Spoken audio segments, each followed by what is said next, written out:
There are three important ideas or models in physics: particle, wave, and field.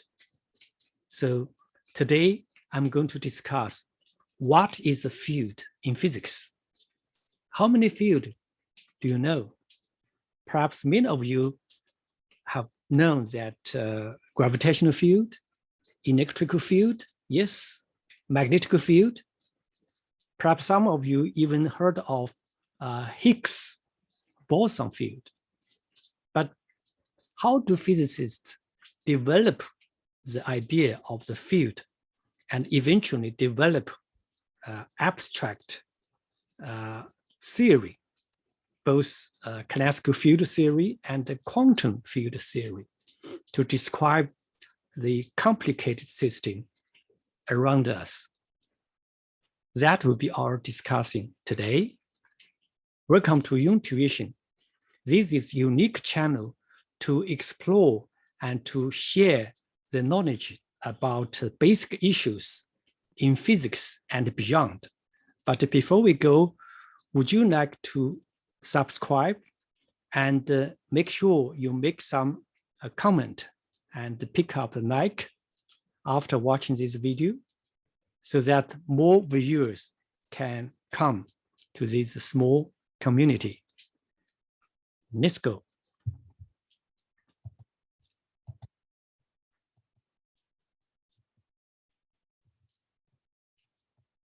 What is a field in physics? Physical field, there are plenty, such as rice field, sunflower field, battlefield, gold field. Atmosphere can be also considered as air field. And heat or calorie can also be treated as a field in space. Fluid density can also be considered as a field. Here are something probably you are very familiar with. Electrical field between the two plates and the magnetic field around a permanent magnet. This one is called the electric field. Actually, it should be called electrical field of single electron. That is very important conception to build a quantum field, quantum electrodynamics.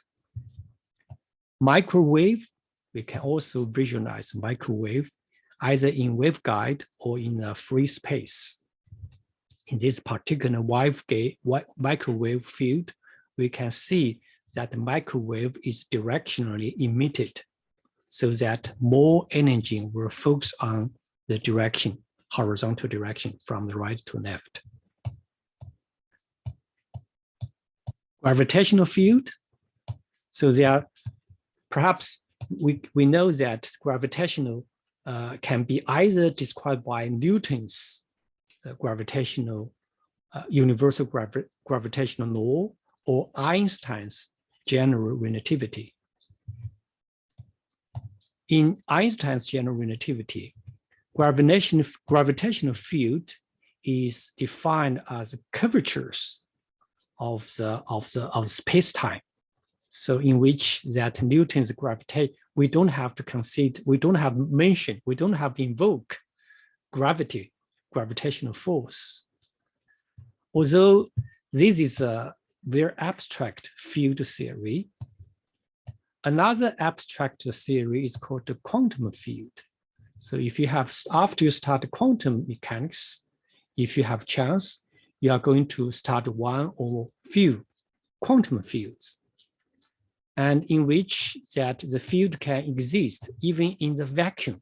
In this particular diagram, and rather this is in this particular computer simulation, we can see fluctuation, quantum fluctuation in vacuum. Of course, there are more fields you can find in when you study physics, especially when you study both applied physics as well as theoretical physics. The question is, how do we put the different fields in physics into different categories? Here is my proposal. I think that the fields in physics can be put into 3 categories.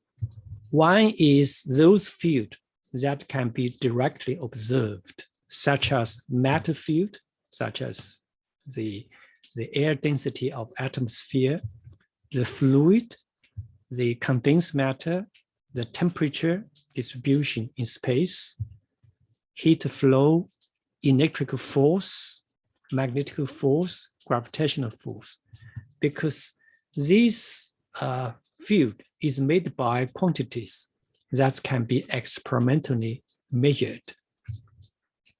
The second category is what we call the theoretically physical field. The field is just, in this context, is just idea or assumptions even, in order to build a consistent theoretical description of a particular interaction or phenomena.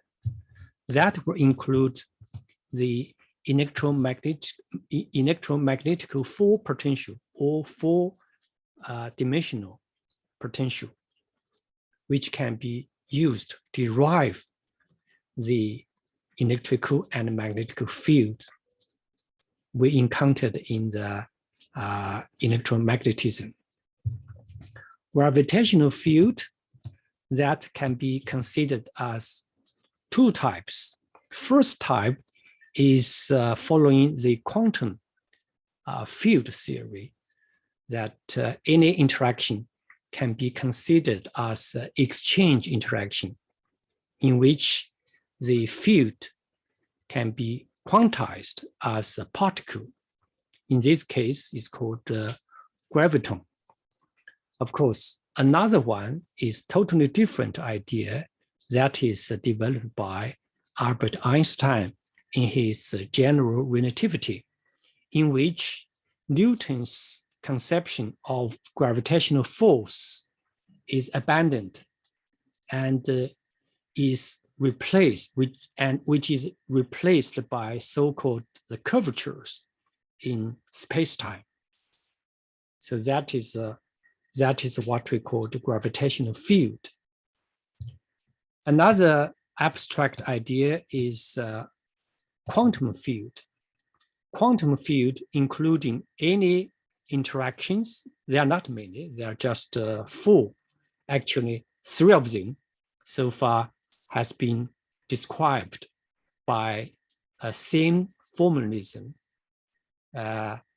namely the Lagrangian density description. Some of you may heard people claim that the quantum field is real, always real, and such as ether is real, but it is not true. Okay, and quantum field is just the just assumption or the conception used in order to build a theory or provide a theoretical explanation to the phenomena observed. Another quantum field is called the Higgs boson field. That is a mass field, if you like, because for some very strange reason, that in the well-established so-called standard models, and none of these particles can have their mass without the presence of Higgs boson field. We're going to some detail. Last one is I call the Lagrangian density. Okay, we'll talk about what is the Lagrangian density soon. But before that, I just quickly mention the 3rd category of the field used in physics. This is just the mathematical property of the quantity you used. That includes scalar, vector, tensor, and gauge. For example, when we use, if the field variable is a scalar, then that field, mathematically, we can call that field as a scalar field. By way of contrast, if we want to describe the velocity distribution of the flow of the fluid, then that field is called the vector field. Tensor field, that good example would be Einstein's general relativity, in which this Einstein's general relativity, the field equation in Einstein's theory for gravity. So you can see in this equation that different terms are used to represent different physical property. Among other things is the curvature of the space-time, and another is momentum energy property. So these are just a mathematical field, not necessarily measurable, observed in experiment. As you can see that many fields used in physics are invisible. Some are visible, but most of the fields are invisible. So what can we do? Well, they have two methods to visualize invisible field in physics. For example, the first one is visualized infrared radiation. You can call the field as well, by using that, by measuring the radiation intensity. You can watch one of my videos, which explains the principle behind this visualization.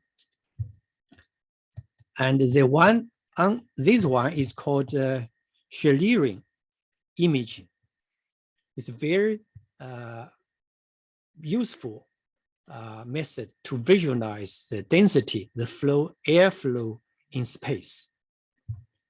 And this one is magnetic resonance image of neuron field in space, in brain. And these three examples belong to the first method. In other words, we can use particular detectors to visualize, to measure, or to mapping the corresponding field. In many other cases, we are obliged to use computer simulation to visualize those invisible field, such as ether field, if there's any. We're going to discuss this topic in the future. Electrostatic field of the electrical dipole made of two charges, positive and negative charge. And this is a magnetic field of Earth, because our Earth is rotating. So therefore, they can form a huge but weak magnetic field. This is another computer simulation of the solar wind. So that is the interaction between the ion or cosmic ray and the Earth's magnetic field, which in many cases are invisible or partially visible. So that is probably some of the picture I prepared for you for this talk. In these last two pictures, I would like to draw your attention that field exists as early as ancient Greek, when Democritus and his teachers proposed the idea of atoms. In their opinion, everything around us is made by atoms. Between atoms, there's nothing. It's called void or vacuum. Several thousand years later, the idea of the vacuum has changed.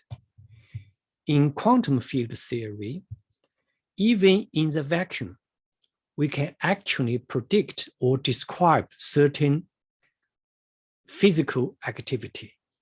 In this particular diagram, which shows the so-called quantum field fluctuation in the vacuum. Before we go, perhaps it's also important to discuss a basic issue in field theory of physics. Namely, how do we describe the force and their properties? Since Isaac Newton, we know that the particle can attract, that's due to gravitational force. In addition, for the charged particle, we have to consider Coulomb force. And because molecules are made by different atoms, so therefore we can expect that the intermolecular force can be described by either attraction or repulsion of intermolecular interactions.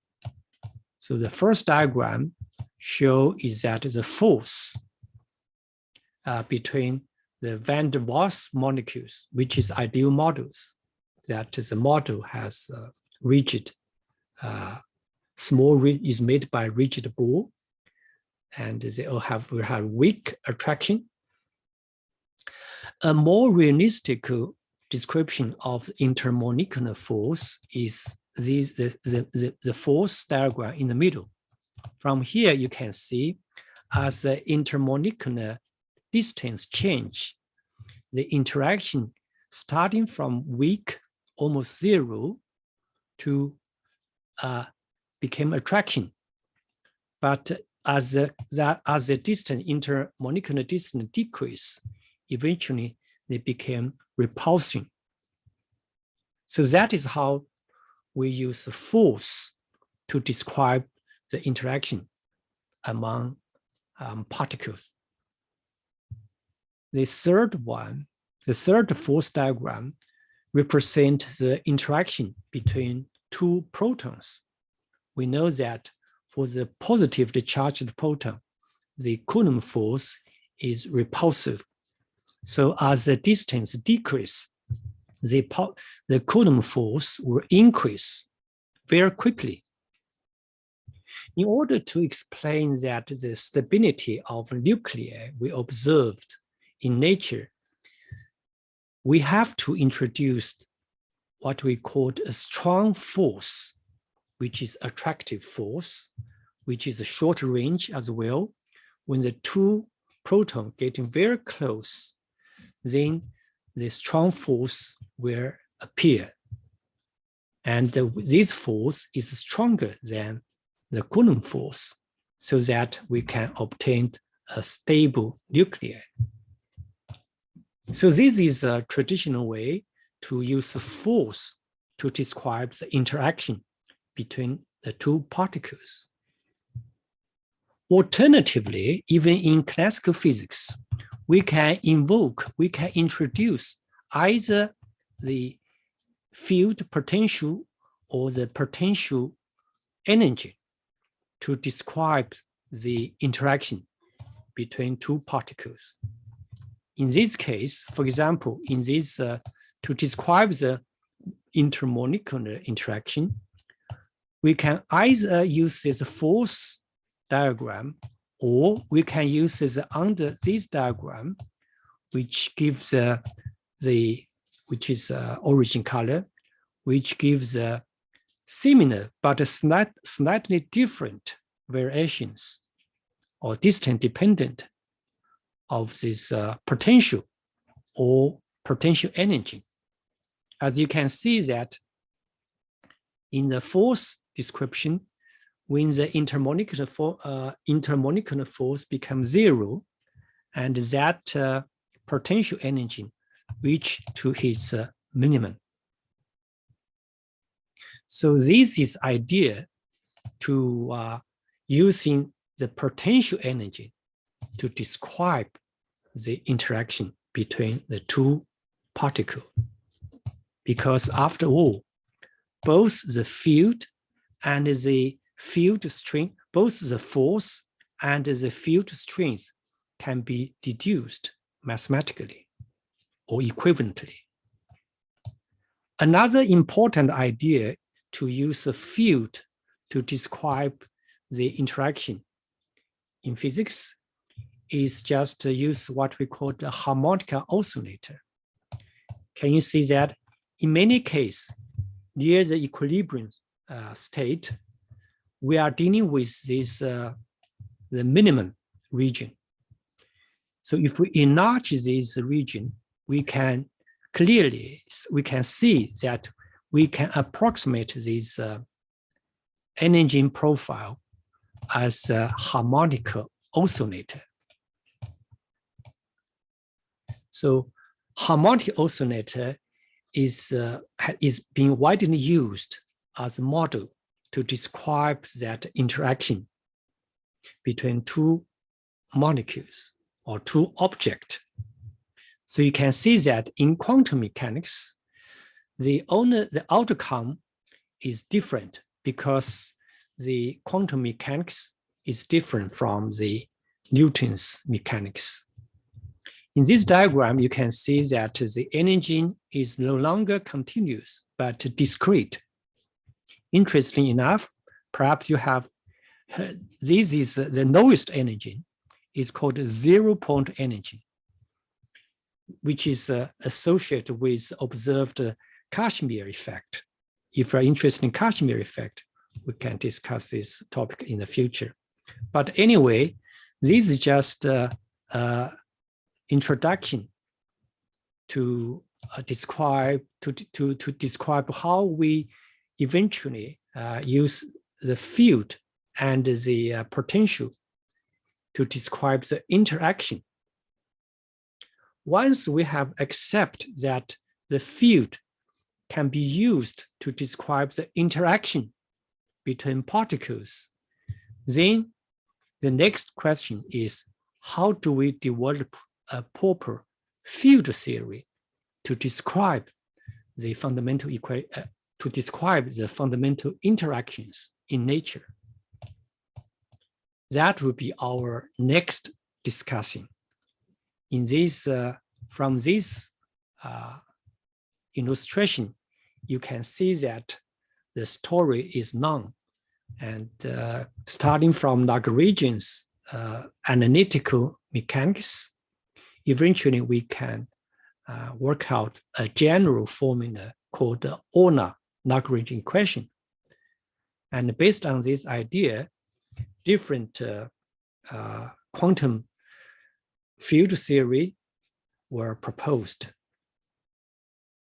We'll discuss more detail about the fields in physics in the future. Thank you for watching, and goodbye.